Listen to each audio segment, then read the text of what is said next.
You ask Tiger to calculate. This deals with finding the midpoint between 2 points. The midpoint between the 2 points is 44, 10.5. Let's solve it step by step. Plot the 2 points and calculate the midpoint using the formula.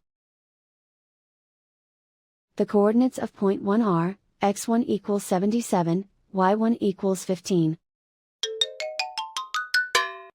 The coordinates of point 2 are, x2 equals 11, y2 equals 6. PM represents the midpoint of the 2 points.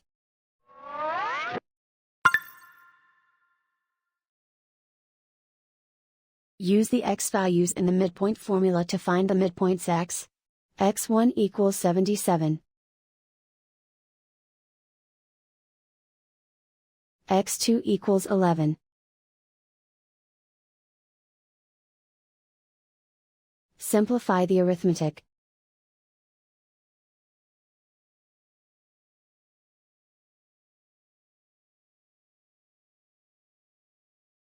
Use the y values in the midpoint formula to find the midpoints y. y1 equals 15. y2 equals 6.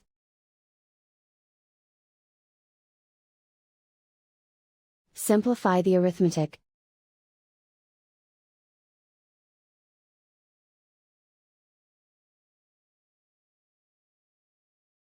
And so, the midpoint is 44, 10.5.